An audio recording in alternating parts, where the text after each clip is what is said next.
Welcome to the world of Street Fighter 3. Prepare for battle.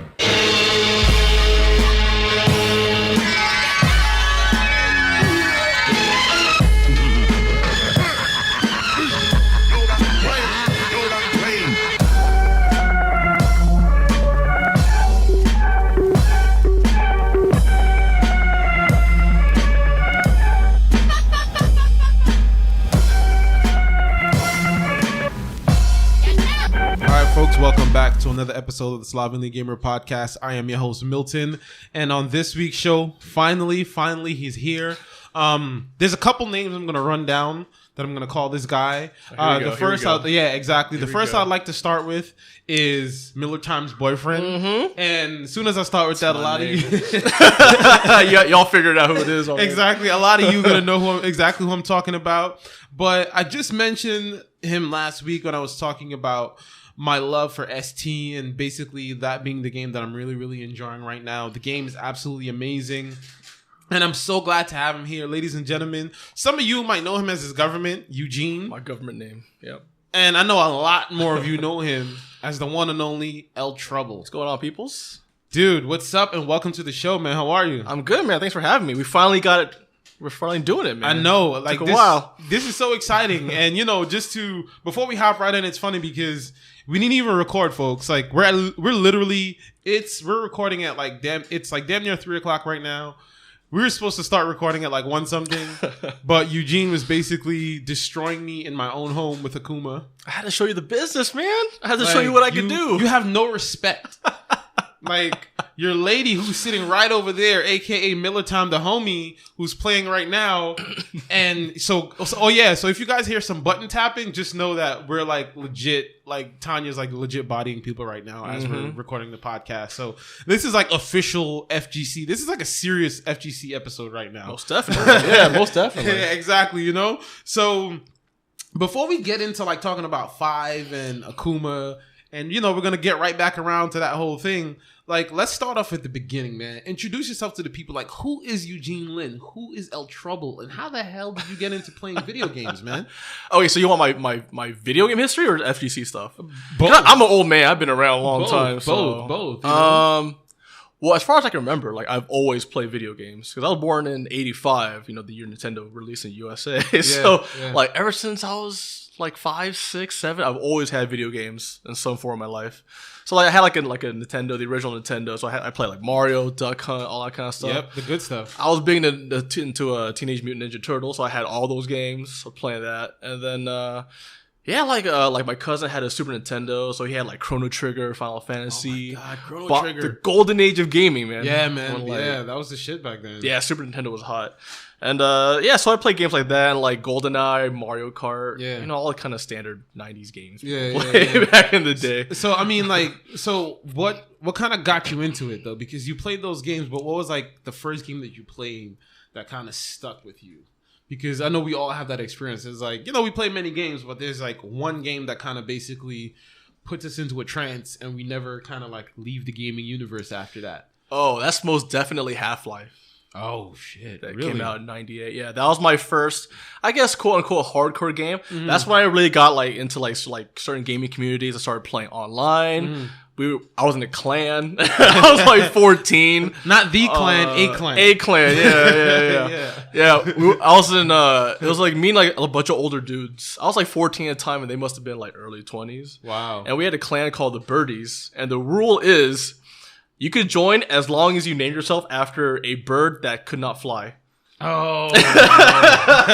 So a kiwi and we had kiwi, roadrunner, penguin, and then we had weird ones like the Aephiornis. Birds I never heard of, but I guess extinct birds. Yeah, because I think the Aephiornis is an extinct. You know what that is? I've never met anyone who didn't know what Aephiornis is. So homeboy must have went home and looked up his Britannica encyclopedia to figure out what birds. Listen, coming from an immigrant family, I grew up with an Encyclopedia Britannica in the house. So, everybody did, dude. Yeah, dude. I mean, no, but for us, we literally had to read that shit because it was on some serious you're not gonna be stupid in America, so you need to read this Bible. no one had there was no internet back then. So if you want to do research, hit up the Britannica. Yeah, that's so true. Yeah. But okay, so I mean, it was Nintendo.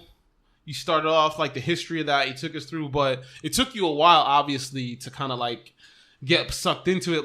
Why such a big gap between starting with Nintendo, the NES games, Chrono Trigger, and all that that kind of golden age, all the way to Half-Life? What was it about those games that didn't kind of hit you the same way that Half-Life hit you? Because Half-Life was my shit too. It drew me in, but a lot of those games were single player games. Okay. It was just something I played if I was home or at my cousin's house over the summer and nothing to do, let's play some video games or whatever. Right. But I think Half-Life and Counter-Strike was my main love. Okay, yeah, after Counter-Strike. That. Yeah. But those was really when I started playing online. And that was a whole new thing where you could play other people all around the world, everywhere. Yeah. And you realize how big the gaming scene is. Because early mid 90s, gaming was kind of what nerds did. Yeah, exactly. No one really talked about it. No one really talked about that kind of stuff. So I think we all knew the comic book stores you can go to and play have LAN parties and stuff like that. Yeah, it was totally a complete underground thing that you kind of did or maybe kind of ashamed of or whatever. But I feel with Half-Life was really when I figured out, hey, the gaming scene's really huge. There's a lot of people playing video games. Right. It's really fun. And I don't know, just for whatever reason, it drew me in, man. Oh man, it was crack. See, that's you see, so that's what's important, and that's why I wanted to get to the foundations of kind of who you are in terms of your the gaming world, because it's just a lot of people don't realize they may know you for fighting games right now, but that's not necessarily how you entered into the realm of gaming. It was FPS games. That was it, you know what I'm saying? That's crazy. So I mean, what was it for you? What was it like for you in terms of your family, in the home? Were they supportive, or were they what are you doing? Don't waste your life playing video games. You're gonna be a loser. Yeah, no, I had a pretty traditional Asian family where they just wanted me to lawyer, go to school, do homework, doctor, engineer, lawyer. That's it. Do one of those. Right. And that wasn't for me. I was a horrible student and still am to this day. So many times I would just, mess around, ditch school, go play Counter-Strike or whatever. Yeah. There was a lot of times where I ditched school and went to we call them PC bangs. I guess they're called LAN cafes now. Yeah. Mm-hmm. Spend the whole day playing Counter-Strike and Warcraft and all that kind of stuff. So yeah, my parents were supportive. It was definitely something that just I did. Yeah, it was a true love for you that you just kind of pushed through it. Yeah. Okay, so at what point now, again, you started off with all those games, Half-Life, FPS, that would kind of pulled you into the whole world. But now, people know you. Yeah, it's weird. As the ST dude. It's so weird having pseudo internet fame and not even on a big scale. You know what I'm saying? People just know you as the ST guy. So how did that happen? So what was your first steps into the realm of fighting games? Okay, so the first steps was, I grew up in the 90s, and I was pretty young when Street Fighter 2 first came out, but I remember, distinctly, very vividly, the first time I saw Street Fighter 2 cabinet. It was at some, so, my family's traditionally Christian. We had, Sunday school and all that stuff, but me and my friends would ditch, because, we're bad kids. So we would ditch and go to, AM, PM, and, whatever's in that area. And one day, there was a crowd in, a bookstore, and we were like, what the hell's going on? We hear all these sounds, and it sounds like a video game, whatever. And we see it and Street Fighter 2 is playing. It was Dolls and Blanca, and we were all blown away. Yeah. Because no game before that looked that good. Okay. Street Fighter 2 was the shit back in the it was the 90s. Shit. Seriously, as you're talking about it, I'm reminiscing about the first time I saw the cabinet too, and it was that same feeling. Yeah, it's hard to explain, but everybody plays Street Fighter 2. You know, people are like, man, Street Fighter 4 is really popular. No, dude. Street Fighter 2 was everywhere. Every gas station, 7-Eleven, liquor store, bookstore. Dude, you remember the fights? You remember the fights, dude? And just to put context, you remember when people used Guile back in the day? People will literally fuck you up for using Guile. That was a thing. And if you don't believe me, you think we're bullshit, and you're oh, these are just two old ass dudes. You ask anybody around the older heads in FGC, and they'll tell you when you put your quarter in that arcade, a lot of times people if you put Guile, I'm fucking you up. Yeah, your life was at risk in the arcade if you messed around too much. You couldn't throw for sure. You could never throw. Yeah, exactly. It's just you do that, and there was some people who will be they'll give you a number. You throw more than 2 or 3 times, and they're yo, man, you fucking throw me again. Yeah, and I'm fucking you up. Or if you throw them, they gotta throw you back. You gotta sit there, wait, and you gotta throw take you. it. Yeah, you gotta take it. You gotta take it. Unspoken rules of 90s. Exactly, right? Damn, we're 90s aging Street ourselves Fighter. right now. I bet you like the young kids are like, what are you why would you do that? Like, why would you let somebody like just fucking tech the throw? There was none of that shit back That's then. so rude. How dare he do that to you? It's like, yeah, right? no, no, like you couldn't tech throws. Like all this shit, this shit that you guys are experiencing right now. Like we lived the rough days of like putting your quarter in the machine. I had to fucking stand there because every day there was always that one dude who bodied everyone. Yeah, there's always that one guy. He was a king at that area, and you had a 15-20 minute wait. Mm-hmm. And like you would get up there, and it was just like, yo, man, like, and like I remember there's certain situations like there's people I know who played Guile, and I mean, it was basically Guile and Blanca that everybody fucking hated those players. Like, you play Guile, you play Blanca. Everybody was like unanimously kind of like, yo, fuck you. We don't like you. We don't want to talk to you. But I feel like when you played someone and you've been the king of the hill and someone steps up and they're playing either one of those characters, I remember like in the arcades, it would be like a unanimous like groan, like, because because hated you. Yeah, everybody knew. Felt it. Yeah, it's just like, oh, here go to bullshit. It's just like, here goes the bullshit. So you started playing that. So we're going back. Like you saw it.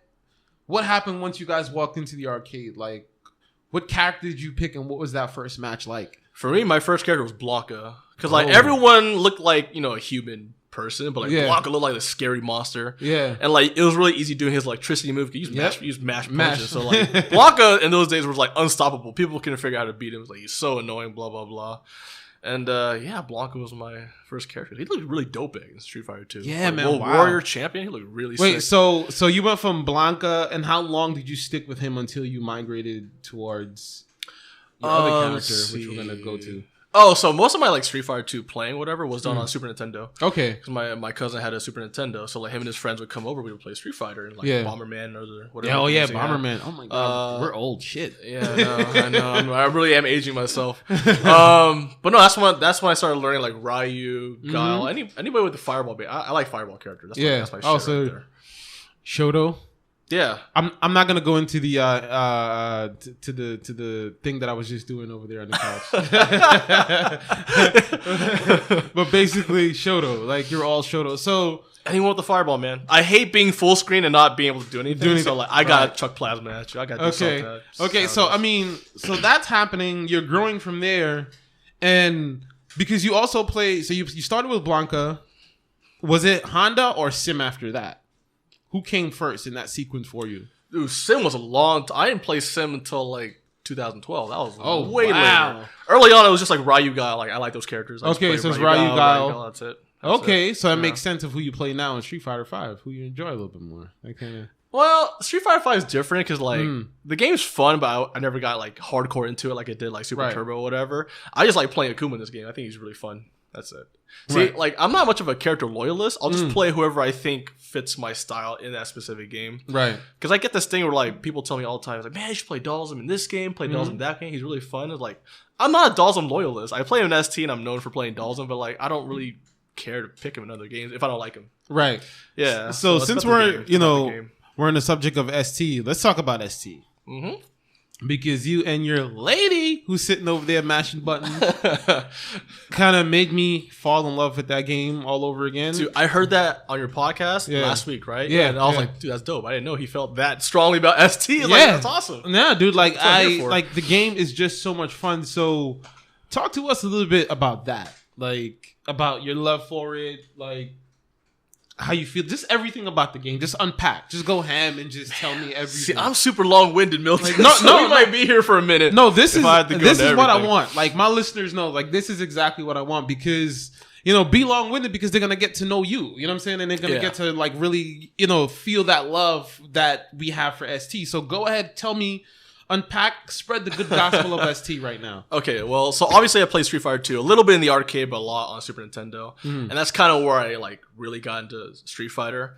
But as a lot of guys know, like Street Fighter later on didn't get that popular. Like Mortal Kombat moved in, Virtua Fighter, Tekken, all the versus games like Marvel Superheroes, X-Men versus Street Fighters, that kind of took over in the arcade. So yeah, I think the last time I really played in an arcade was when Marvel 1 came out. Oh wow. And that was the shit. That game was so Yo, dope. dude, Marvel 1 was the shit. That game was fun. And Oh like my gosh. I'm not even big in versus games, but like I really like Marvel 1. That was dope for me. I agree. Yeah.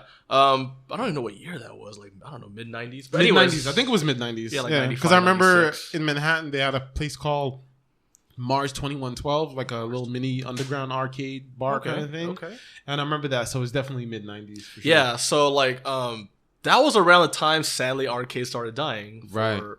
Various reasons. But so after that I kind of moved away from going to the arcade and all that kind of stuff. I was still pretty young at the time. I was like 14, 15. Yeah. And then that's when I got into Counter-Strike, and that pretty much took over my entire life for until I was like 24 or whatever. Yeah. Damn, it was just like you came out of the cave with a beard and No, hair. all my teenage years was dedicated to Half-Life, Team Fortress, Counter-Strike. That's Oh it. my gosh. Yeah, I play that game hardcore. So- I think I'm one of the few guys that like actually played Counter-Strike from the beginning before it was like, Jeez. popular. Yeah, I'm an old. So where old did you man, find old the man. time in But- between all of that to just fall in love with ST, man?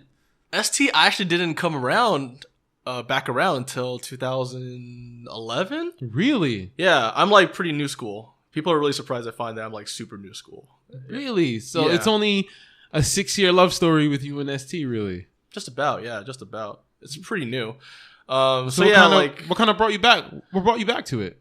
so like I kind of been on the periphery of the FGC. I kind of Mhm. I watch like shows like Cross Counter by Mike Ross and Gutex. Right. I watched streams, all that kind of stuff. I played Street Fighter for a little bit, but I Mm. wasn't like a heavy tournament competitor kind of thing. Right. And then towards the end of 2011, I went to Round one day, like that really popular Japanese style arcade. Yeah. And they had Street Fighter 2. I'm like, yo, Street Fighter 2. Like, I haven't played this game in forever. Mhm. Let's get down on it and see if I still got it. And Yeah. I went on like a pretty good win streak. Right. And then I started playing this Chun-Li player, and then he was whooping my ass. Like 10, like it wasn't even close. 10 games in a row, just me holding that L. I was like, dude, who is this Chun-Li? Like, I didn't know people still play Street Fighter 2 at that level. Right. I thought it kind of died away, and Street Fighter 4 was new hotness. Yeah. So I was like, wow, this game's pretty interesting. So it was on like a head-to-head Japanese cabinet setup, so I couldn't Yeah. see my opponent. Yeah. So I had to like stand up and look over, like, I wonder who the dude is. And it ended up being this like tiny little Asian girl. I'm like, no, I did not just lose, because like I had that like ego, like I did not just lose to a girl. Fuck that. So I corded up and she beat my ass again. I'm like, what the fuck is going on? Yeah. And then and it ended up being my good friend Stacy. We ended up being friends later. So she kind of got me into the scene because I was Yeah. like, dude, I'm getting my ass beat by some little Asian girl. Like, why is this happening? This is really interesting. So I Right. kind of got my, Super Turbo love. Right. kinda So it kickstarted. basically all started from there. Yeah, and then after that was when Watson took over Super Arcade. Yes. And then my homie Muffin Man, Mhm. CVS2 player Muffin Man, he kind of started like a weekly Wednesday Night Fight Super Turbo tournaments. Yes. Yes. He's like, hey, do you want to play Super Turbo? I was like, yeah, absolutely. Like, I love Street Fighter 2. And then Yeah. from there, it kind of bankrolled into what it is today. So now and today, you guys, you, Tanya, Sharon, who else is on the team? Who else is on the ST team that I may be missing, or that's just the core? Just the three of you? Yeah, right now for like, Wednesday Night Fight stuff, it's me, Sharon, Tanya. Mhm. And then like, some of the SoCal guys will help out, like run Right. brackets, find players like Mr. Igloo, Silent Right. Scope, Scuzz Bucket, all that kind of stuff. But Right. yeah, I think the core, me, Sharon, Tanya. Yeah. So For I mean, so it seems like it's growing. I remember the first time you guys were doing it at Super Arcade, and when I was there, I remember Sharon approached me. I still remember it. I know she doesn't remember it. She's like, "Hey, you want to play it?" I remember being like, "Nah, man." That's an old man's game. I don't want to play that. No, it wasn't even that. I was just kind of like, because I was like still relatively new to California, just watching everything. okay, I'm like, I was like, who's this random chick asking me if I want to like, come out of here. Then I noticed that she was playing, Mm-hmm. and I was like, oh. Mm-hmm. And I was like, She's okay. legit. Yeah. I was like, she's legit. I was like, holy shit. Because like she was playing like one of the cabinets or something. And then I was like, I think she was running around trying to get people. Then I saw her play, I think it was like Third Strike on the cabinet or some shit like that. And then I was like, okay, she's legit. And all that time I just kept watching and watching and watching. And then just seeing it grow. But I didn't really play for a while until we got to Esports Arena at Wednesday Night Fights. Yeah, this year. And it was just like, oh, this is the shit right here. Like this is the new crack. This is the new 20-year-old crack. Yeah. This thing is amazing. So how do you guys feel seeing that a game that's 20 plus years old and it's still literally growing today? Like and you got to think about it within context of like, Street Fighter 5 is out, and we know the kind of up and downs and how people feel about that game. But like, what is it like seeing a 20-year-old community in terms of one game just growing consistently? It's a trip, man. Like, I don't even know how we're doing it. Like, there's been like several moments throughout the years where like, man, ST's dying, whatever, and then it just comes back to life again. And people are playing it for whatever reason. Right. So yeah, I think it's a testament to like the staying power of the Street Fighter 2 design. You know, I think it's a great game because it's really easy to play at like a casual level. Like, if you don't play fighting games, whatever, you'll have fun playing Super Turbo or Street Fighter 2. To like, you know, ultra competitive tournament stuff. Like, it's a really solid, well-made game, and it has its share of bullshit. It's not the most well-balanced game, but it's fun.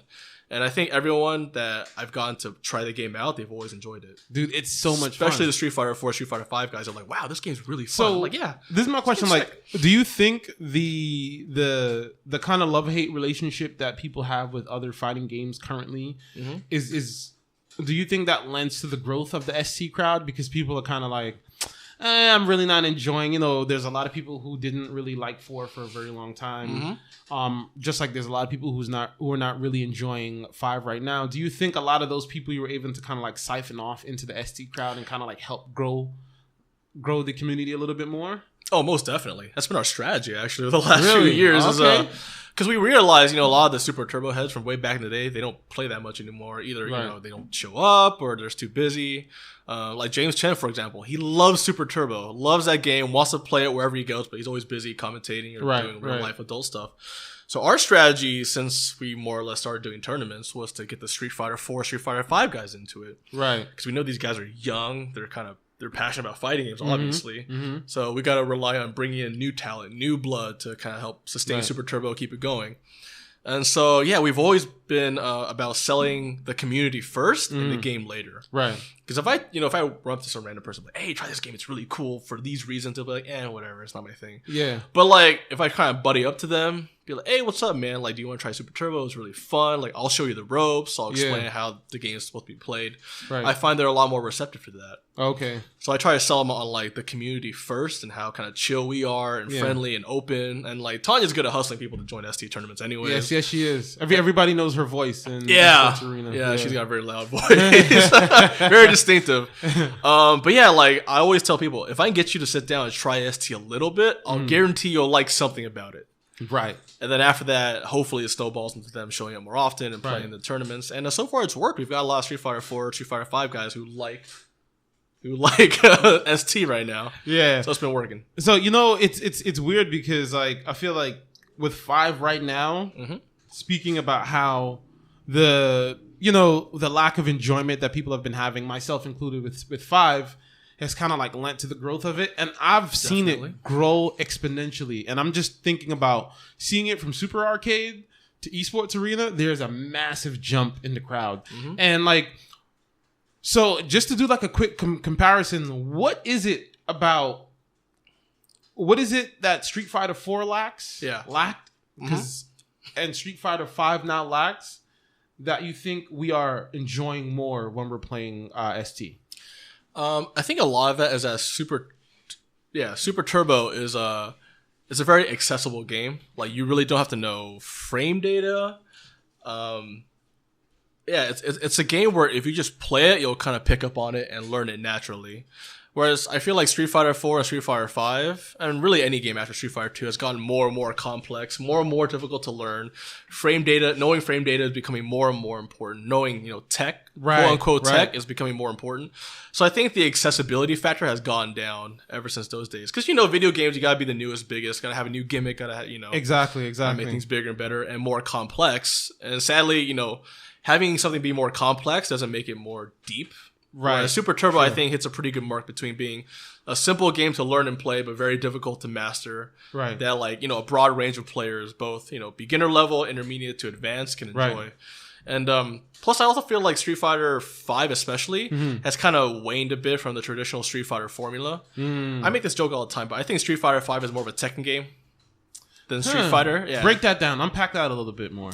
So, for me, Tekken has always been, like, every character is viable. It's all about who can play the best in the neutral. Right. And once they get momentum, they kind of push that momentum through, get the damage while you can, and then once you once they like block their way out or they get out of it, you kind of reset to the neutral and play that footies game again. Right. And it's more of a Tekken style game, in my opinion. Okay, I could I be see wrong, that. whatever. I see that. Whereas I feel like Super Turbo's greatest strength has always been the fact that every match is different. Every single match in that game is played completely different strategy, different pacing, which I think is the greatest strength of ST.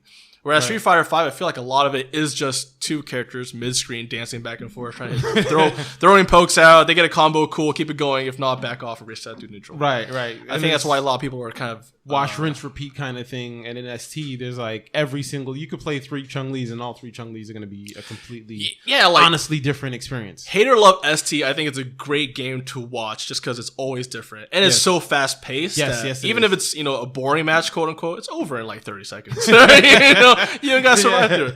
Whereas Street Fighter 5, if it's a boring match, it'll just be boring for a long ass time. Yeah, you're like, oh, what are you doing? Can you just end up switching to something else, really? Mm-hmm. Yeah. So, I mean, okay, so you're saying, and you made a very good point in terms of just talking about the technicalities in terms of difference between 5 and ST. Mm-hmm. Like, how do you see it kind of like going forward? Do you think that all the people that you've won over from the Street Fighter side and they're now playing ST, do you think they can ever honestly go back? I'll tell you my opinion before you do your thing, man. I think, just from my personal experience, and I know some people are going to be like, oh, that's crazy.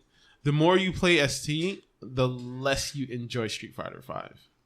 Yeah, I guess I could see that. I mean, it depends on what you're looking for in a fighting game. Right. But I think ST is a very dynamic game where you're always engaged, you're always doing something.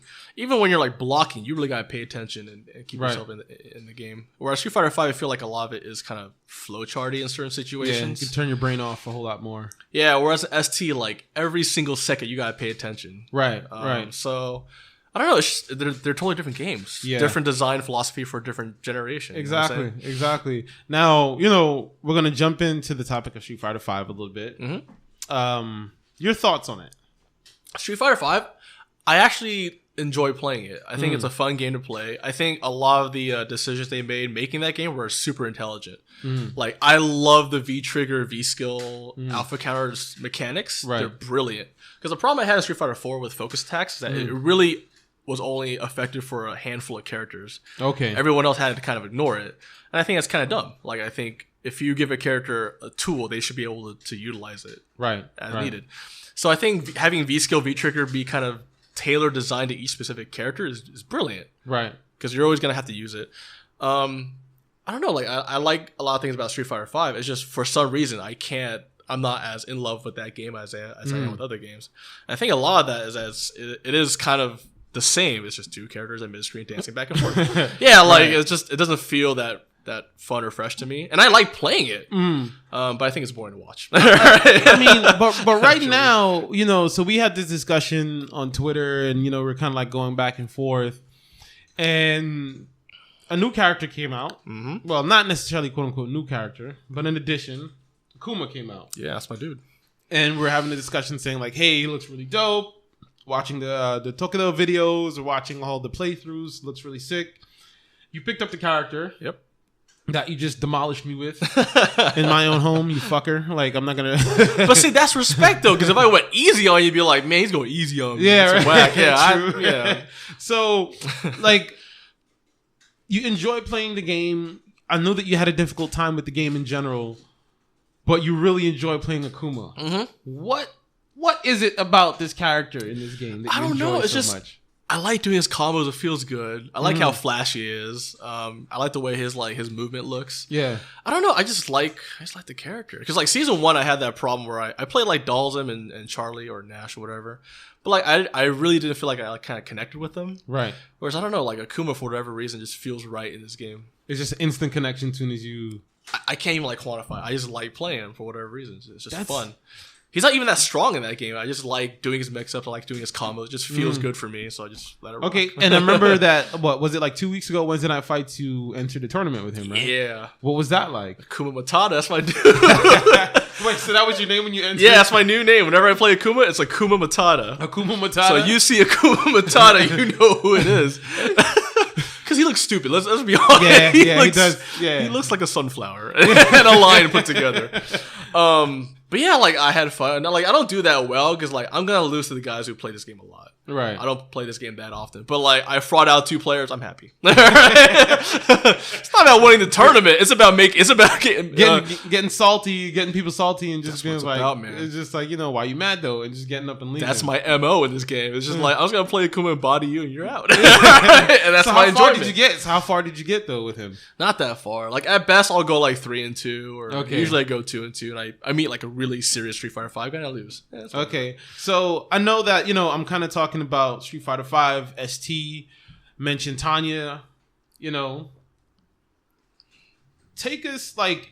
Everyone see you guys together. Everyone knows you guys. Like, hey, Tanya Eugene. Yeah. Like, how does that competitive dynamic work at home? Because we know there's a few couples in the FGC, but not really like couples who actually actively participate and play. So what is that like being a couple in the FGC? Number one, there's many layers to this question. Yeah. And number two,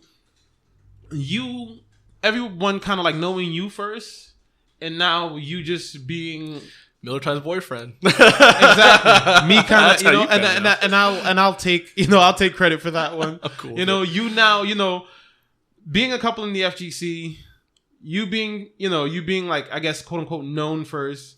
Now you being Miller Time's boyfriend. Yeah. Like, how does all of those different dynamics kind of like work? And especially on top of all of that, being layered with the competitiveness that we all have naturally, but more specifically the two of you, because I know you guys. So how does all that work? Well, first off, I think it's really cool because like you mentioned, there's not a lot of FGC couples, so I think it's really cool that me and Tanya can kind of share our hobbies and our passions together, and go around all these different tournaments, running tournaments, playing in them. Right. And that's I guess that's our quality time, quote unquote. Yeah, right. So it's really cool on that end, and like of course running tournaments, it helps that like me and Tanya, like we work well together as a team. Right. So it helps in that aspect. And as far as playing goes, it's good because we kind of help push each other. So like if she's having problems with certain matchups, I'll give her advice, or I'll play that matchup and try to figure out what we can figure out about how to improve there. So I think as like a competitive training partner, we work pretty well together. As far as the home dynamic, it's difficult because as you know, Tanya can get mad salty. Yo, dude, and it's worse because like she'll know if I'm playing easy on her. Like we played so many times, she'll feel if I'm going easy, and she'll get even madder. Yeah. So it's like, do I go easy and she'll get really pissed at me, or do I beat her and she'll just be pissed, still be mad at me? Yeah. And there's been like times where like she's literally throwing sticks at me. She's like, super mad, super salty.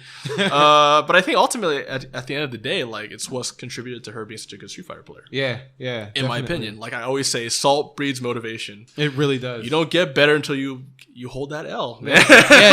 Like you got to get fucking bodied, man. And like, you see, and that's something very interesting. And I just want to like sidebar on that a little bit. I feel like that's one of the things I always reiterate whenever I interview people in like, in the community. I always make a point to say that we all get bodied because I feel like a lot of people now, especially like, and I know we're going to sound old, like a lot of the new kids can't take L's and don't know how to take L's. Yeah.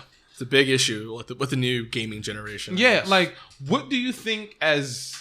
Oh God, this is gonna sound weird. As elders, oh God, I know, right? I'm an elder now. Yeah, right. Like, what do you think that we can all teach them as elders in the community to be like, hey, listen, like you're gonna fucking lose, and sometimes you're gonna lose bad.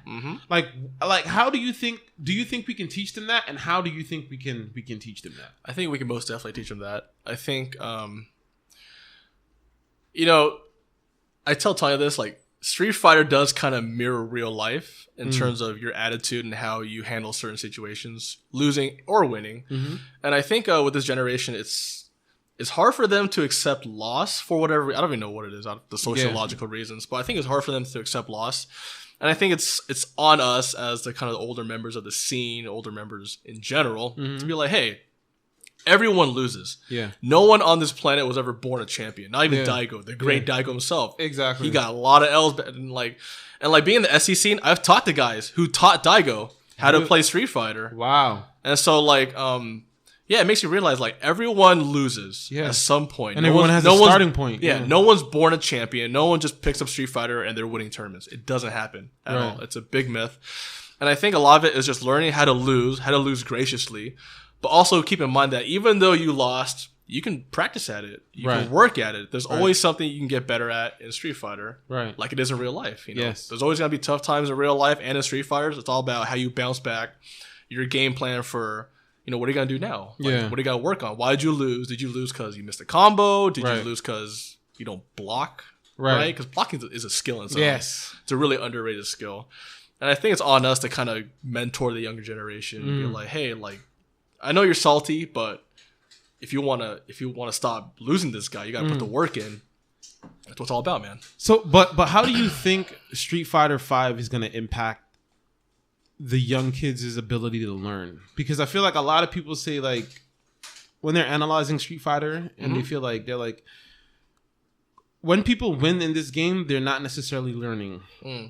But they're always saying that as it pertains to the younger generation because we're older, we know what it was like playing in the arcades. And like, oh yeah, we can win, but we know like the next moment you can get freed up really quickly. Yeah. So what is it about this game in terms of its technicality that you think it's not doing a good job of reinforcing that in their minds? I think Capcom in general has always done a horrible job teaching people how to play Street Fighter. Always. And like it's embarrassing because like, you know, Street Fighter V just dropped and like look how many modes actually teaches people how to play Street Fighter who are brand new. There's nothing. There's a challenge mode where you learn a few combos which are impractical for the most part and that's it. So I feel like right from the get-go it's going to be difficult for people to learn how to play Street Fighter. Okay. Whereas every other game, you know, Guilty Gear, Skullgirls, even other genres like MOBAs, like League of Legends, all that stuff, they all have some sort of mode built into the game that teaches you the core fundamentals. The fundamentals, right. Whereas here, I feel like you just gotta play or watch YouTube or talk to somebody. Yeah. Which is not as easy as, you know, going through the menu, selecting, you know, tutorial mode, and then actually learn how to play Street Fighter. So I think a lot of it is just Capcom does a really bad job teaching the game. Things like how to block, how to stop jump-ins, what footsies are, right? You know, understanding basic frame data, you know, like understanding why this move, if done at the same time as this move, will lose or will beat it, right? Because that's counterintuitive. I feel like fighting games are a very difficult very difficult genre to learn. Because like if you take like a brand new player, have them play fighting games, first thing they're gonna do is mash buttons, jump around, mash buttons, this and that. But you put them in front of Pokemon, an RPG, they'll kind of like put their, you know, it's more intuitive. They'll figure it out. They'll figure it out. Oh, I got to do this, got to do that. So there's something about fighting games I think is very counterintuitive. So I think that puts more pressure on us to teach them, hey, you got to stop jumping so much. Or like these jump-ins, you got to use these anti-airs. That's how it works. Or like in the neutral game, these are the good pokes to use. These are bad pokes. These are the pokes to use in this situation. That's, I think sadly, it's on the community to kind of enforce that. Like, do you think it's being done a little bit? Are you seeing that on the ground right now? Every day at Wednesday night, like every week at Wednesday night fights, ST tournaments. Or do you think you're seeing people, like quote unquote, the elder statesmen, kind of like taking charge a little bit more and saying, "Hey, listen, like stop doing this." I see Valle do it. You know, shout outs to Alex Valle. Yeah, I see him all the time on Twitter, and you know the way he interacts. What I love about watching his streams is the way that he interacts. Is like a real OG. Yeah, it's like when people say things, like he literally asks them questions, like why do you think that would work? Like, you know, Vi's been training people like champion level players for years. He knows how to teach. Right. So Vi does a really good job, but I feel like as a whole, it's not being done enough. Right. Like other than Vi, who else does that? True. That's it. Yeah. It's not a whole lot of people out there. Yeah. And like you can watch YouTube tutorials and all that kind of stuff, but I feel like you really need that sort of one-on-one interaction. Right. So what I do with ST is that if someone's having trouble, I'll offer like, hey, like, you know, do you want it? I always ask them if they want advice because some people don't want advice. They don't want help. Or, you know, if they have a question, I'll do my best to answer it. I always do my best online, offline to help people understand Super Turbo and why certain situations work the way they work. Right. Whereas in Street Fighter V, I feel like it's gotten a lot more cliquish. Maybe because it's such a big scene. But there's always like, you know, top players here. Here's your friends. Here's the incoming newbies. Here's whatever. Yeah. And no one's really having like an open dialogue between each other talking about the game. Right. It's happening in like small circles here and there, but it's not really happening on a wide scale or on a public enough forum. And it's very interesting because that is one of the reasons I've told people of why Japan is so far ahead of Americans. Absolutely. Because it's not the ego is removed, and in Japan the culture is like we all help each other, and the better you get, the better I get. Yeah, it's you not like benefit the group more than the individual. Exactly. Like so. Isn't it interesting? But don't you think it's interesting that we love these Japanese games? A lot of people in the FGC love Japanese culture so much. But why is it, do you think, that we can't adopt that way, that method of like learning? I think it's just a cultural thing, man. Because America, it's all about the individual. And screw the group. It's all about me. It's like, fuck you, man. Yeah. There's a lot of that going on, not just in fighting games. Yeah. But yeah, that's a definite advantage that Japan has over us, is that they collaborate a lot. Right. It might not be in public, but they're always talking in groups. They're always helping other people out. Right. And also, they just play a lot. True. They play a lot, and all their best players are kind of in one area. Yeah. Whereas here in America, it's such a big country. We got good players. New York, Cali, Midwest. We're kind of spread out everywhere. SoCal is kind of like the Mecca, though. Like, for real. It is, but like we're still missing certain things. Like you saw ESL recently, right? Where Smug just rolled on everybody. Yeah. Because we have no good Balrogs around here. True.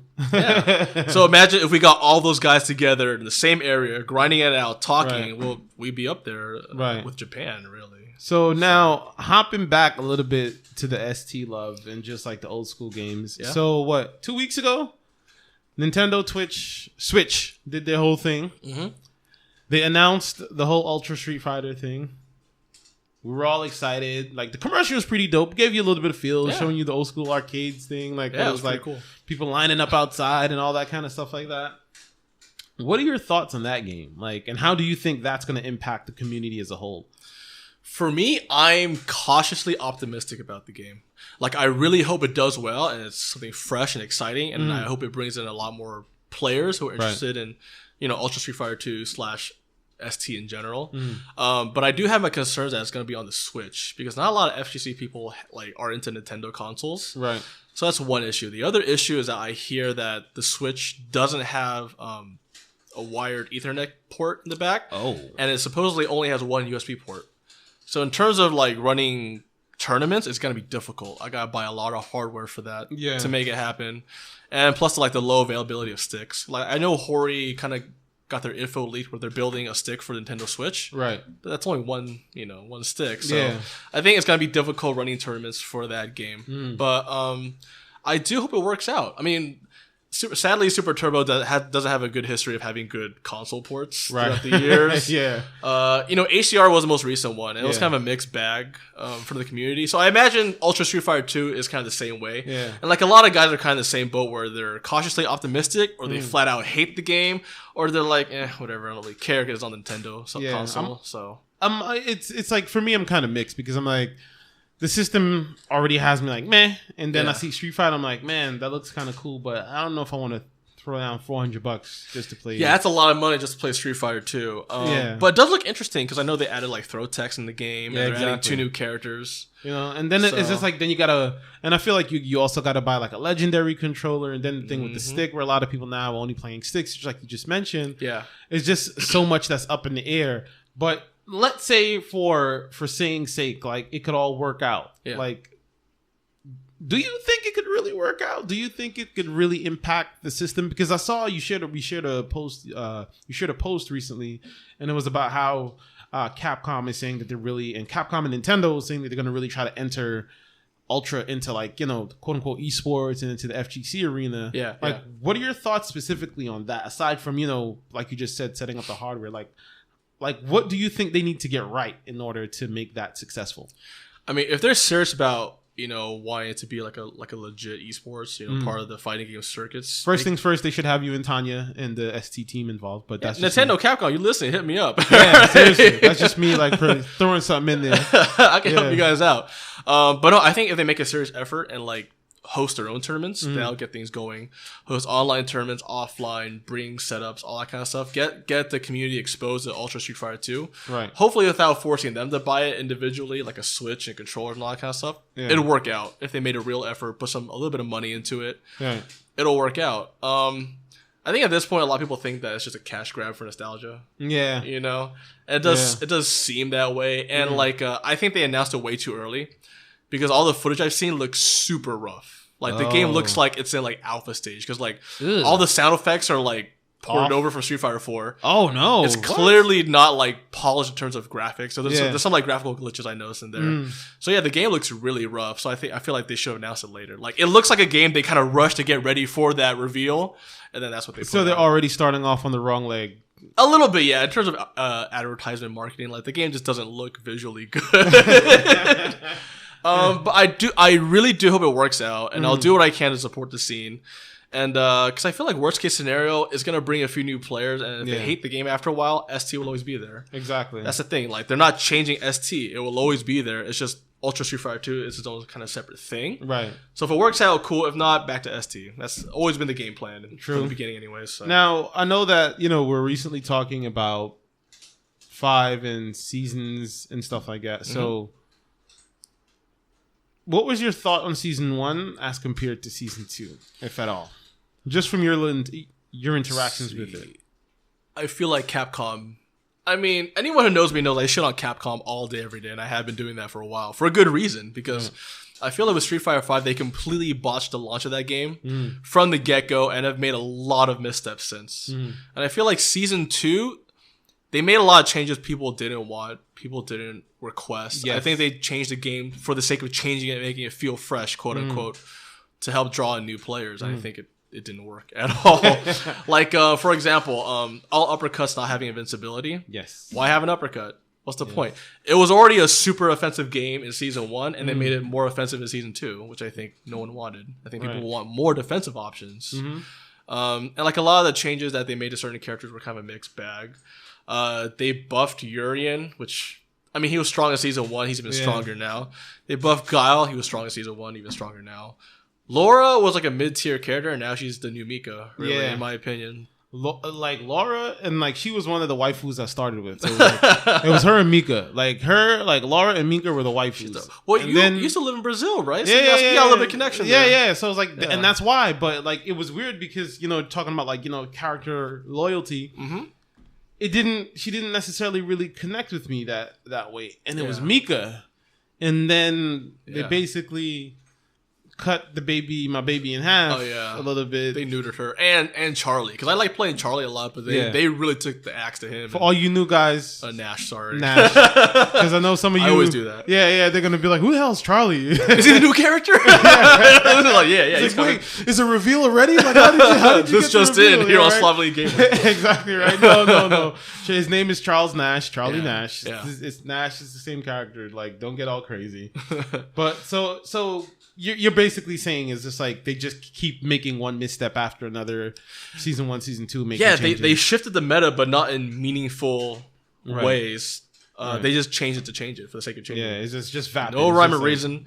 Make a strong character stronger, make a weak character weaker. Like they didn't even try to like balance it. Really, they just wanted to change who the top tiers were. Now, do you think this is because of esports? Now, I always have to ask this because I think this is a very important topic that we cannot necessarily stray away from. Do your thing. And it's, what are your thoughts on esports entering the FGC? I'm totally okay with it as long as we don't sell out to what makes the FGC unique. And I do think the FGC is extremely unique compared to traditional esports games, like League of Legends, like Counter-Strike, like all those things. In my opinion, the FGC is a really cool community to be a part of because we are so diverse. Truly diverse. Like I've never met a group with so many different people from different backgrounds, different whatever, like economic status, whatever, growing up in different places. It's the only scene I've been in where I'll see like doctors and lawyers hanging out with people who live in the hood, who are students or flipping burgers at McDonald's, and like they'll get along and they're totally cool with each other. And I'm always for promoting those kind of environments because I think people getting to know other people outside of their own family, their own community microcosmic is only gonna benefit us as a people, as a country, whatever. Whereas in the esports, 90% of it is white guys and Asian guys. Right. Middle class white guy, Asian guys. And there's definitely not a lot of diversity in there. Yeah.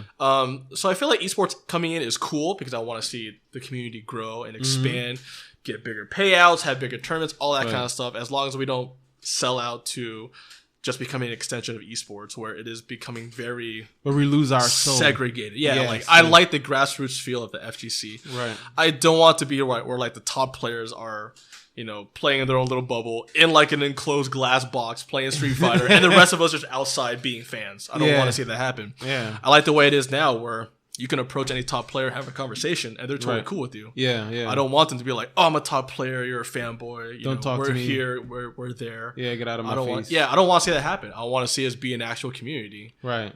And I feel like a lot of the esports scenes, they're not a community. They're, you know, they play casually. They're fans. They run tournaments. They're top players. They're very like segregated, defined groups like that. Whereas in the FGC, it kind of flows in for one. See, and this is why I'm so thankful for your response, because I've never gotten that response, and I've asked many people. I'm an old man. I've been around. I've been around, Milton. I've seen shit.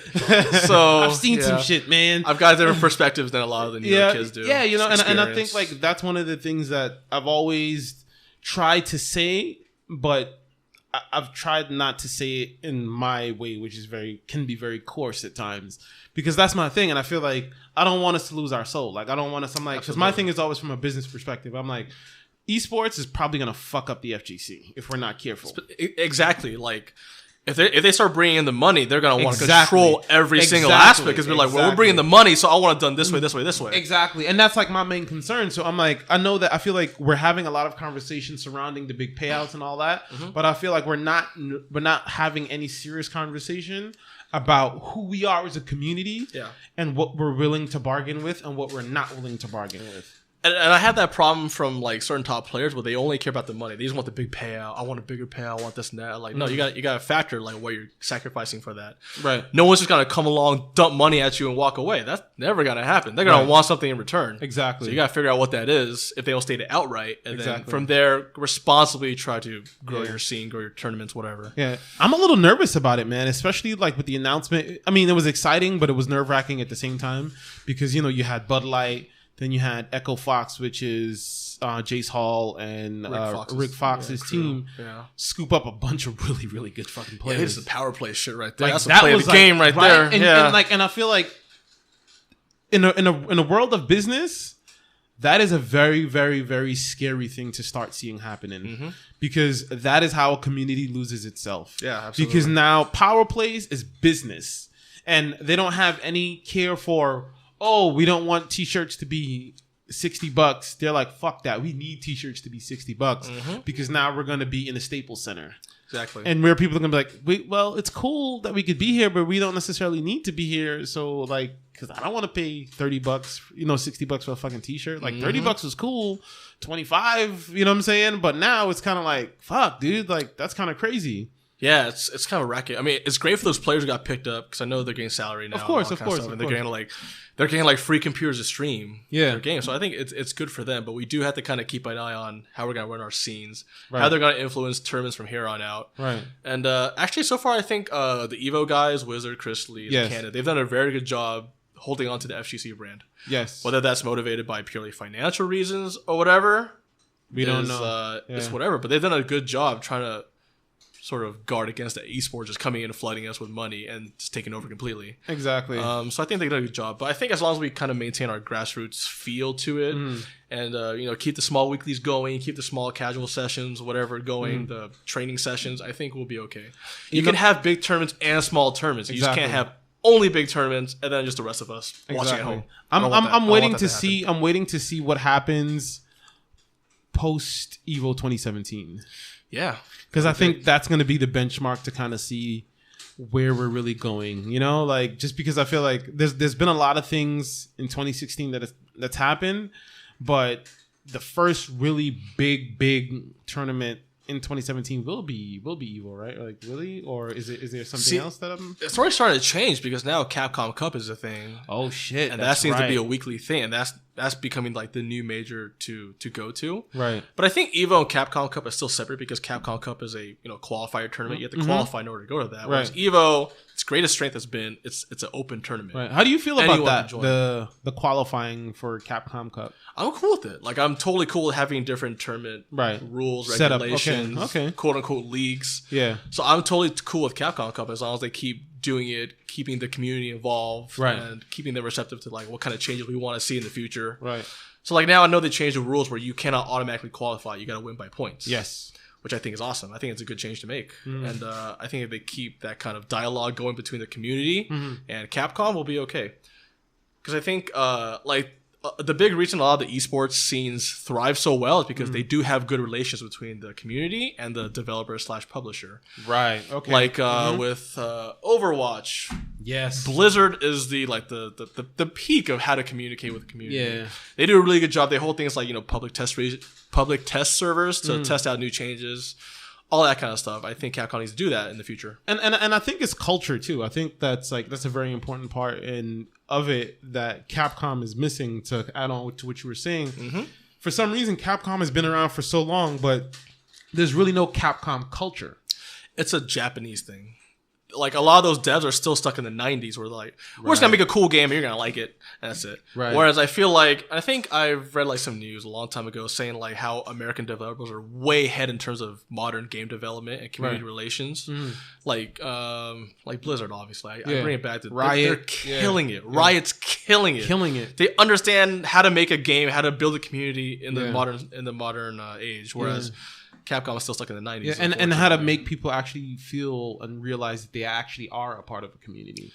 That's the important part. Yeah, you got to build, because that community is what fuels your company. That's what buys your products, buys your games. Right. Getting involved, running tournaments. That's how you build your brand, so to speak. Capcom does a horrible job doing that. Oh man, horrendous. Their brand is Resident Evil and Monster Hunter. That's the only two money makers they got left. Everything else, gone. Mega Man, gone. Street Fighter, on the decline, sadly. So, shit, man. That's very scary. So, it's on the community, as it always has been. It's on the community to build what Capcom's given us, which isn't much, but... See, and that's the thing where I feel like... But if there was better communication, kind of literally basically what we're saying, we would be able to foster that a whole lot better. Yeah, I feel like right now, Capcom just sort of puts out their, these are the changes we're making, and then they ignore us. Yeah. And like we'll complain, but like, whatever.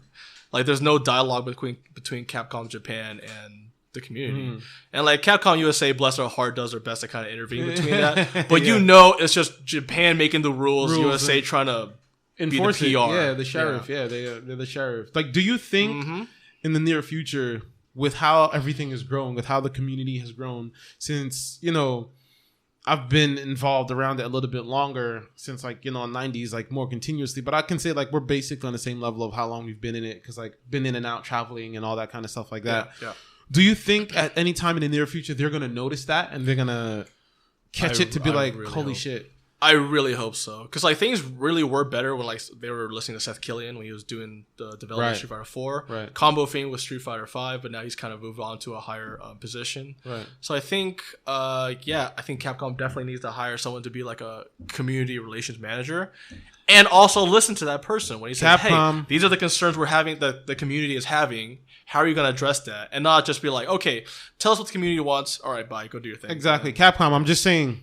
I'd love to be that guy. But doing the FGC community, outreach. You know what I'm saying? A lot of the homies. I do the podcast. Come on, man. We could work something. Let's make this happen. You know all the big names. You know to talk to about that kind of stuff. Let's make this happen. I trust me. That'd be a dream for me. Okay, you wouldn't be able to find a happier employee. Exactly. Yeah. Trust me.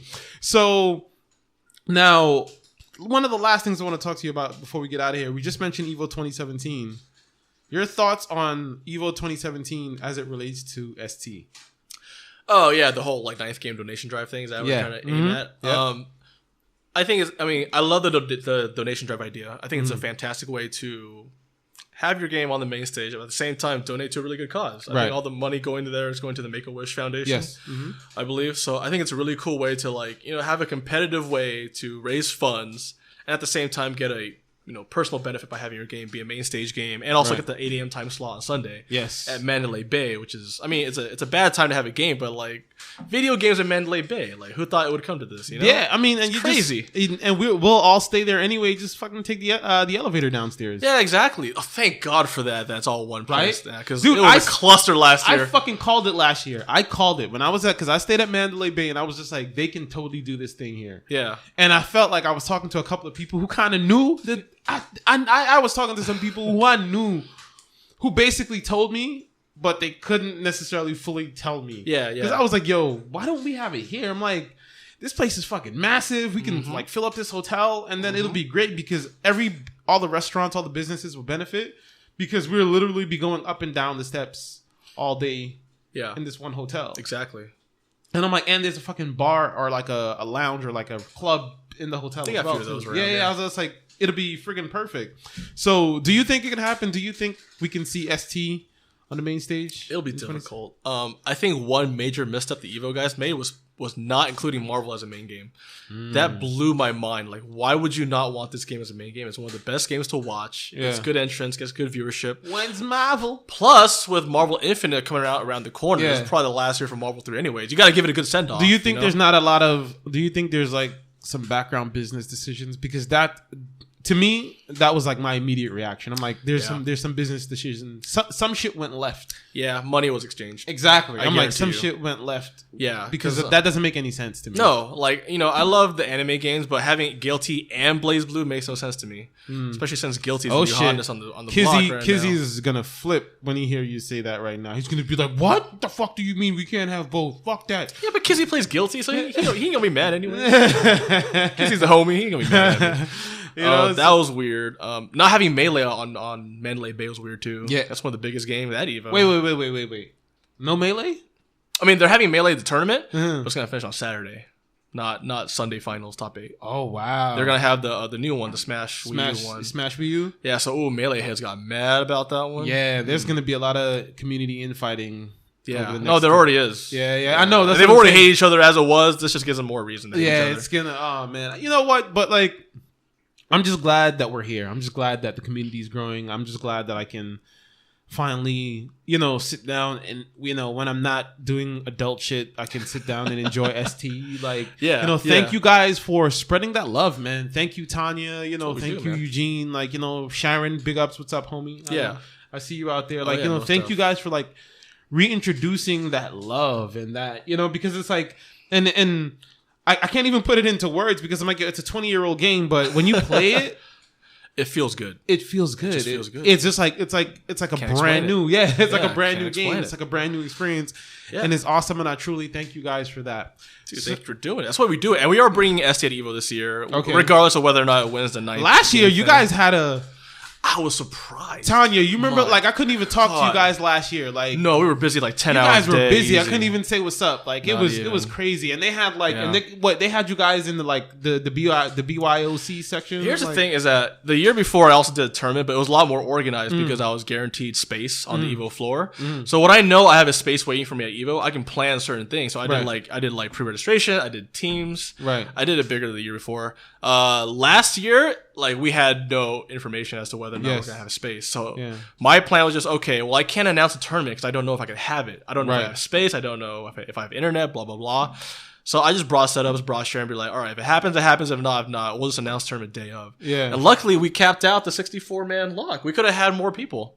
Wow. Yeah, so like Tanya walked around with a big ass sign. Yeah, She, I remember wore that. a Yeah, sign yeah. walking around saying, "Hey, Super Turbo at this time. There's Yeah. this much money. Go in that corner of the room." Wow. And we got like over 70 people joining in. Just last minute day of advertising for maybe like 2 or 3 hours. That's so amazing. People got mad love for ST, man. Yes, So I'm telling you guys, it man. happened. Write the script. I'll do the commercial for ST Oh, because I know Tanya tweeted at me last week. She's like, you should totally do. I was like, dude, I'd love to. Yeah. I'd love to. I'll edit the music and everything. I would totally love Nice. to. I'd love that. Yeah. But on that note, before we get out of here, man, two things. So, anything else you want? Any other topics you want to touch on before we get out of here?